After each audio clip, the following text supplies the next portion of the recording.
run a demolition outfit based out of Fort Rich, 3 trucks, 5 men, and a schedule so tight it squeaks. I've made a living taking jobs other crews turn down, usually because they're a mess of red tape, mold, or 30 years of asbestos behind every wall.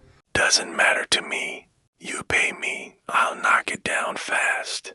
That's what made the asylum job so tempting. Ridgeway State Hospital had been sitting on the outskirts of town since the 1930s. It shut down in '87 and no one has touched it since. Local kids dared each other to sneak in, but most folks just steered clear. Town finally got a grant to tear it down and turn the land into a civic park, or water treatment facility, depending on which council member you asked. I didn't care. The contract was city approved and a $30,000 bonus was offered if we finished before the deadline. 30 grand for a month's work was enough to keep my crew paid through winter. I'd already started cutting corners to make sure we beat the clock. During our pre-demo walkthrough, I had the blueprints rolled under one arm and a flashlight in the other. Harris, the city rep, walked ahead of me discussing asbestos maps and load-bearing walls. Most of the hospital was your standard early century build. Red brick with steel girders and slate floors. You could practically smell the electroshock therapy in the walls. We reached the sub through a narrow stairwell behind the boiler room. That's when I noticed something off. At the far end of the corridor where the blueprint showed an old storage annex, there was a wall. Not an original wall. This one was newer with bricks set unevenly and mortar that was sloppy. Someone had sealed the hallway by hand. Blueprint says this leads to Archive B, I told Harris, tapping the page. Looks like it was part of the original design. He didn't even slow down.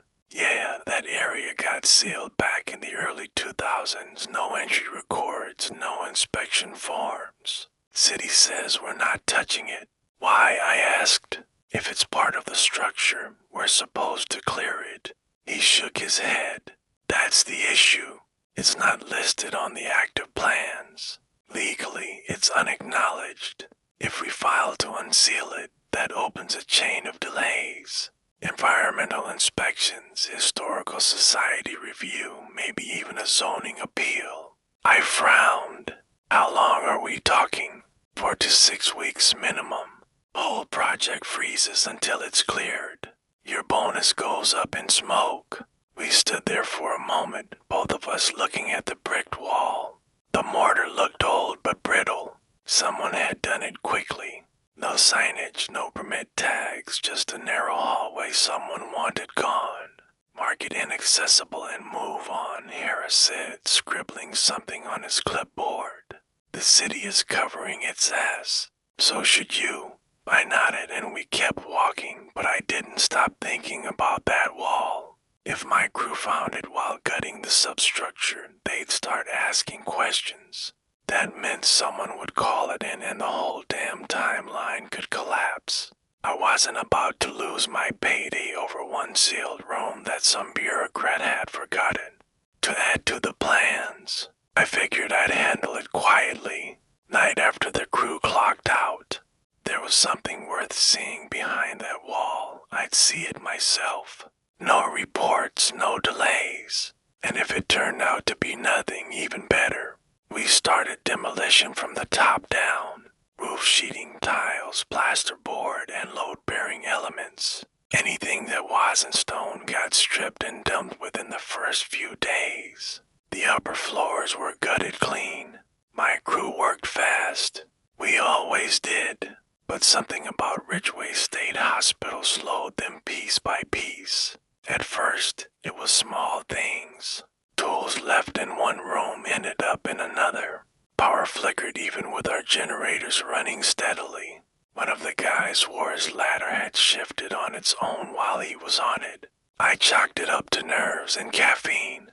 Rushing a job meant taking less precaution and paying less attention.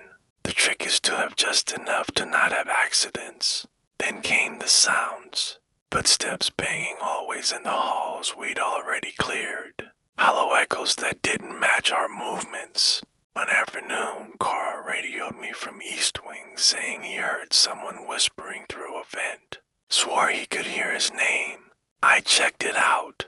The vent was clogged with 30 years of dust and bird droppings. Whatever he'd heard, it wasn't a voice. But the real shift came with Manny. He was one of my best guys, ex-military, didn't scare easily. But that morning, I found him standing in the sub staring at the bricked-up corridor. He wasn't supposed to be there. I called his name twice before he turned to face me. His face was pale, eyes glassy, as if he'd just come out of a fever dream. "I'm done," he said. "You can mail my check." I frowned. "What happened?" He silently stepped past me, grabbed his things, and walked straight off sight. Before he left, he said one thing. "It doesn't want to go." I didn't ask what it was.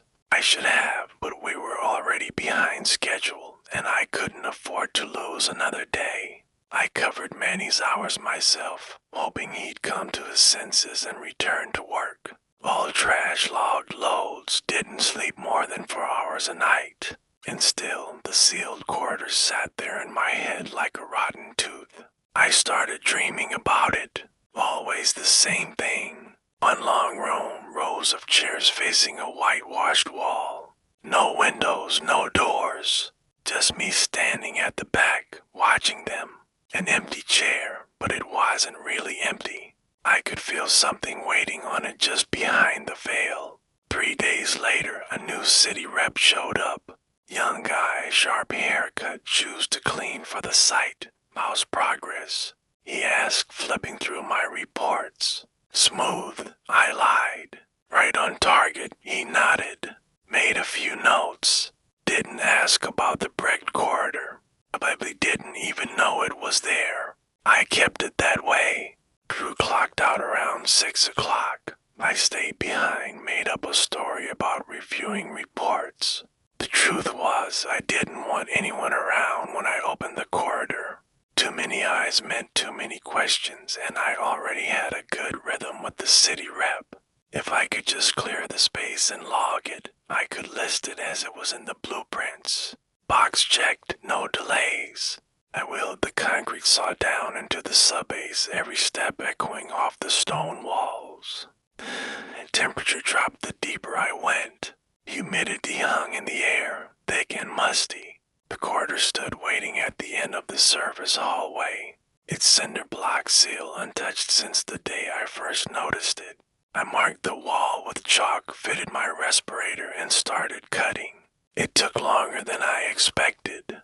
The mortar was thick and industrial grade, sloppily applied but heavy set, like whoever sealed the space hadn't wanted it reopened. But $30,000 was waiting on the other side of a completed demo, and this wall and what lay beyond stood in the way. The blocks gave way in chunks. Dust billowed out in hot, chemical-tasting bursts. I smashed through the final layer with a sledgehammer, grunting as stone clattered across the floor. My flashlight pierced the darkness beyond the hallway. It was pristine. No water damage, no graffiti. The air smelled faintly of antiseptic. The linoleum tiles were uncorrected. The paint a faded institutional green. My boots left prints in the dustless floor which made no sense. Everything else in this place had been eaten by time. At the end of the hall stood a single padded cell. The door creaked open under my hand, revealing a narrow space, soft-walled, lined with yellowed cushions. An old hospital cot sat in the center, fitted with leather restraints.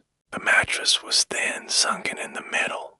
A cracked mirror was mounted crooked above a bolted desk. I caught my reflection in the shattered glass, my face broken into jagged angles.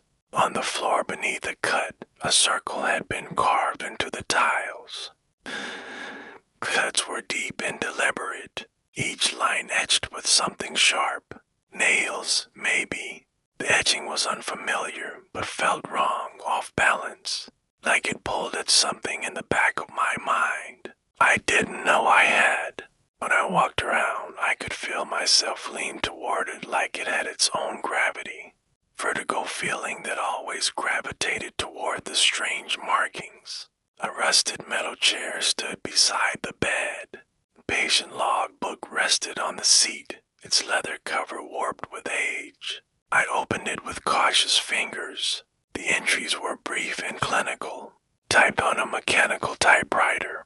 Most were mundane.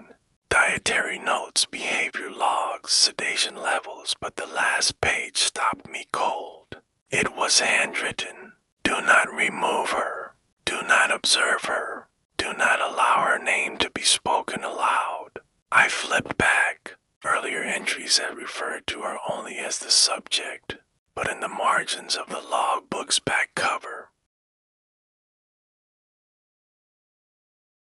scratched deep into the leather, was a name. And then I saw it again and again and again on the padded wall beside the cot, on the mattress straps etched into the foam in ragged fingernail grooves. The same name over and over. I didn't speak it, but I read it. In that moment, the temperature in the room dropped so sharply I could see my breath. The cart creaked behind me. I wasn't alone anymore. I backed out of the cell without turning around. I didn't breathe until I was back in the corridor. Then again, when I made it up the basement stairs, I shut off the lights, locked the exterior doors behind me, and didn't stop moving until I was behind the wheel of my truck. My hands trembled on the drive home. I told myself I'd leave it alone for now, figure out another way to finish the job. The job had to stay on track. That was all that mattered. Before first light, I came back to the site and sealed the entrance. I dragged old plywood sheets from a scrap pile, bolted them over the fresh gap I'd cut the night before, screwed them tight into the concrete frame, then tagged the boards with paint marker. Asbestos, do not remove. Later that morning, I told the crew I'd found some outdated insulation that needed reporting before we continue. Demolition on that section. City doesn't want the paperwork, I said, shaking my head. They're telling us to wall it off and move on, so we're moving on. Nobody questioned it. Most of them didn't know about the odd situation anyway, so they believed whatever I told them. But the next day, everything went wrong. One of the excavators clipped a gas line that shouldn't have been there. Then the backhoe, idle seconds before, lurched sideways and crushed one of the old support beams. Nobody was hurt, but it set us back by 2 days. The welder, Nate, caught a flashback from his own torch. Equipment failure, 2nd or 3rd degree burns. He didn't say a word on the way to the ambulance. Just stared at me, lips trembling. Manny didn't come back either. I kept my mouth shut, told the others it was old wiring, rusted valves, and bad luck. Every job this size had hiccups. I just needed them to keep working. Night, I reviewed the security from the demo yard. One of the perimeter sensors had malfunctioned during the equipment failures. I scrubbed through the logs. Round 2:07 a.m., the infrared sensor picked up movement. Something moving the length of the fence. Slow, steady, never stopping. It passed beneath the floodlights. No body heat signature. No footprints left in the gravel. I didn't sleep that night.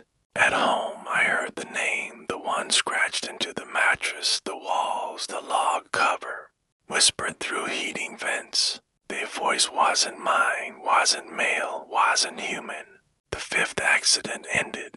Reggie, one of the oldest on the crew, dropped a steel support bracket from a 2nd-story scaffold, said his hand seized up mid-swing. When I held him down, I saw the swelling already forming around his wrist, bones out of place. He was shaking. It wasn't me, he muttered. Something grabbed me. I swear to God that was the last straw. They packed up and left before lunch. I didn't try to stop them. By that point, the job was nearly done. The southern wing was already leveled. The rest of the upper floors had been gutted and stripped to code. We just needed to bring down the basement shell and clear the debris. 2 days of work, maybe 3. That was all that stood between me and the bonus. The inspection was scheduled for Monday morning. I could already feel the city rep's smug tone when he told me the penalty for delays. I wasn't going to let that happen. The truth was simple. I needed the payout. My own truck was 3 months behind on payments. My wife had taken our daughter to assist her sisters after the last layoff. If this job fell through, I didn't have a next one lined up. So I came back that night with gloves, floodlights, and a crowbar. I just wanted to finish what I'd started. The plywood barrier was still in place over the sealed corridor. I pried off the boards one by one and stacked them neatly against the wall. Telling myself it was just another hallway, I kept my eyes down, focused on the floor, and walked slowly down the slope into the untouched wing. The air shifted as soon as I crossed the threshold. Heavy, no dust, still smelled of antiseptic and something sweeter underneath, like spoiled fruit. Prying started while I was checking the junction pipes near the boiler panel. It was faint at first, so soft I thought it might be water in the walls. But then I heard the breath between sobs, a wet, rasping inhale.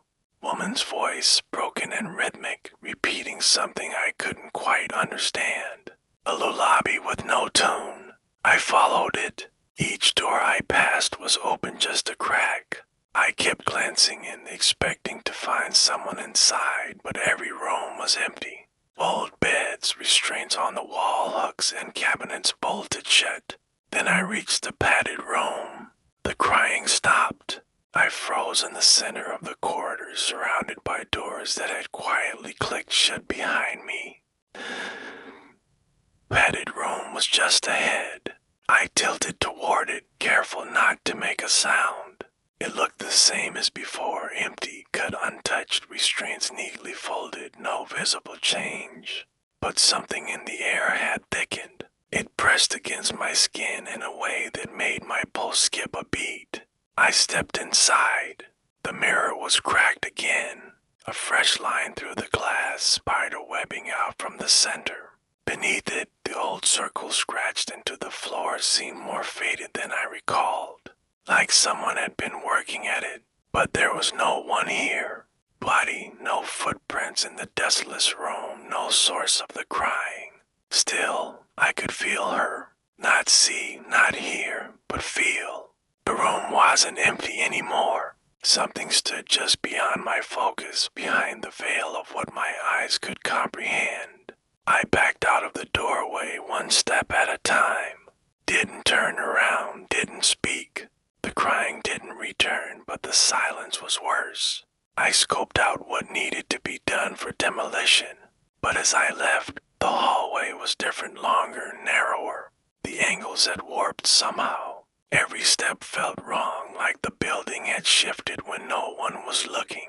I found the room again, but the door wasn't the same anymore. Wider, open just a crack, waiting for me. The cart was empty, restraints gone. The circle in the floor had been scraped almost completely away. I could hear her now, not beside me, but inside the space, breathing in rhythm with mine. Close enough that the air stirred when I moved. It hit me suddenly and stupidly. Her name, it had been carved everywhere for a reason. Not to draw her out, to bury her. I remembered old stories. Demon names, binding rites, exorcisms. Speak the name and the thing loses its power. I stood at the edge of the circle and whispered it. Once, then again, the silence pulled back from the corners of the room. And she answered, not in words, not even sound, but in pressure and presence. Something stepped into the room that hadn't fully existed before. The groan under unseen weight. Restraint snapped tight without hands. The mirror uncracked itself with a low pop. And for a split second, my reflection wasn't alone.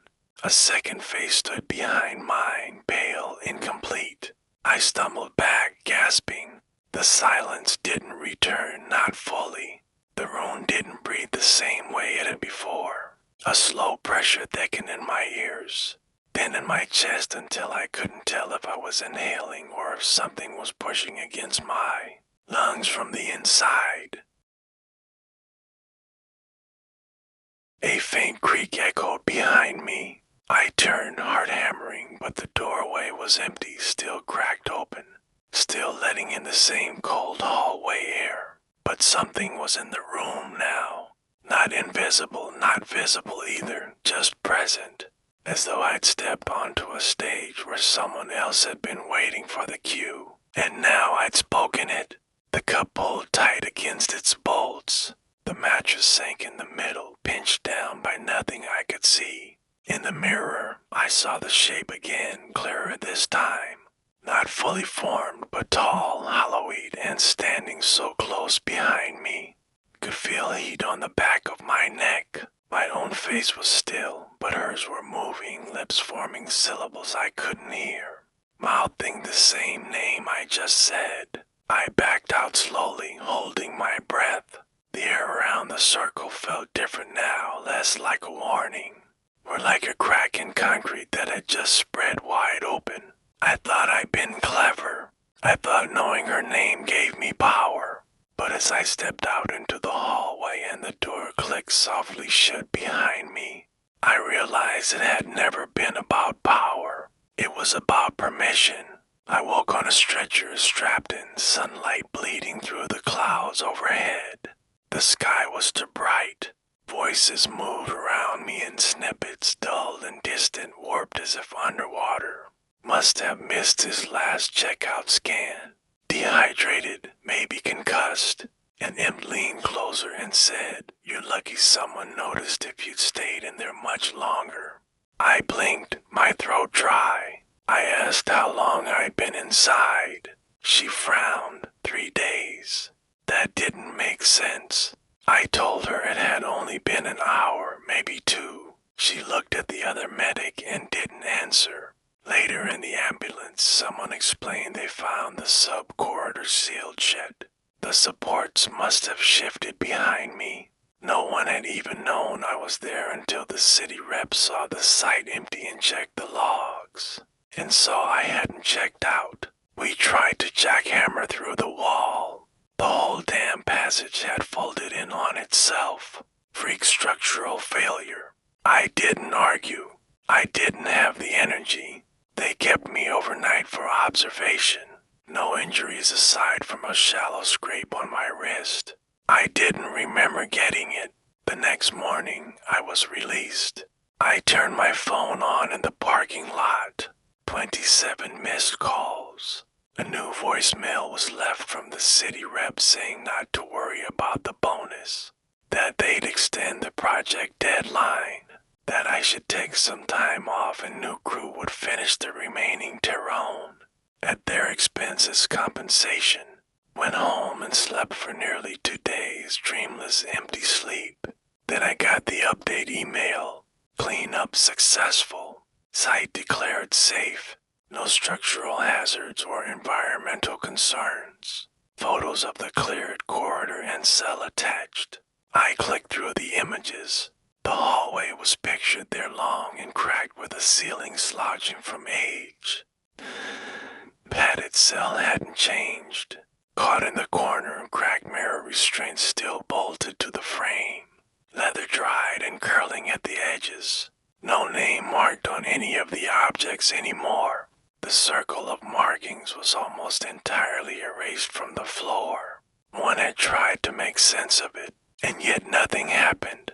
The demolition crews had gone in, walked through that space, demolished it, and moved on. They saw old damage, remnants of a decaying building, and treated it that way. Just another strange wing in a place full of bad history. The job was on schedule. According to the update, they'd hit the new deadline. No delays, no reports of equipment failure or personnel incidents. Nothing like what happened to me and my crew. The email ended by telling me the bonus was mine and I should expect it within the coming days. I actually laughed. A short, breathless sound I hadn't felt in weeks. It hadn't been real. It couldn't have been. Stress, maybe sleep deprivation, the pressure of the deadline, and too much time in a building full of ghosts that weren't mine. They went inside, nothing happened, and I was home, safe, paid, job finished. That should have been the end of it. But that night, sitting at my kitchen table, I opened the photos again, scrolled through slowly. Stopped on one, the cell shot from the hallway. I zoomed in on the mirror. I expected to see something. My brain on overload and I was paranoid. Nothing was there. Tension was building. I felt like I was in the hallway again. Pressure of the room weighing on me as I tried to solve something I didn't know needed solving. I flicked through the pictures, zooming in and scanning pixel by pixel for a clue. A hint toward an answer. Yet nothing I saw could explain why I could feel it again. The presence returning. Lifted my head, ready to feel like I'm lifting my head out of a barrel of water. Yet the relief never came. And finally, I realized why I could feel like everything was off. My room was darker than I remembered. Colder. Chills trickled through me in a stream. No one else was in the room. Nothing moved. But the silence had changed. Thick now, a waiting kind of quiet. I closed the laptop, stared at the wall for a long time. Maybe the new crew didn't find her because she wasn't there. Maybe she came with me.